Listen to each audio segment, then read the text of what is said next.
భద్రాద్రి కొత్తగూడెం జిల్లా అశ్వరావుపేట ఏరియా హాస్పిటల్లో ఎమ్మెల్యే జారే ఆదినారాయణ బ్లడ్ క్యాంప్ మరియు అత్యాధునిక డిజిటల్ ఎక్స్రే సెంటర్ ను ప్రారంభించారు. అశ్వరావుపేట ఏజెన్సీ ప్రాంతంలో బ్లడ్ బ్యాంక్ లేకపోవడంతో రక్తం కోసం తీవ్ర ఇబ్బందులు పడేవాళ్లు ఏళ్ల తరబడి అత్యవసర సమయాల్లో బ్లడ్ కావాలంటే కొత్తగూడెం, సత్తుపల్లి ప్రాంతాలకు వెళ్లవలసిన పరిస్థితి వచ్చేది.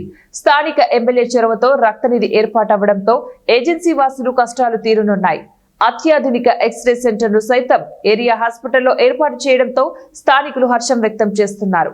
అనంతరం రక్తనిధి ప్రారంభోత్సవ సందర్భంగా రక్తదానం చేసిన వారికి వైద్య సిబ్బంది పండ్లను అందజేశారు. ఈ ప్రారంభోత్సవ కార్యక్రమంలో కాంగ్రెస్ నాయకులు, కార్యకర్తలు, డీసీహెచ్ రవిబాబు, వైద్య సిబ్బంది పాల్గొన్నారు.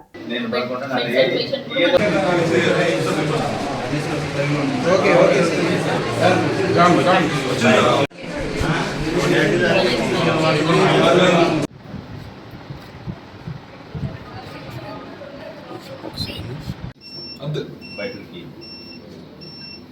అంటే కొంత ఎందుకంటే ఇప్పుడు సత్తుపల్లి ఉంది, బయట ప్రైవేట్ హాస్పిటల్ బ్లడ్ కావాలంటే రాస్తున్నారు.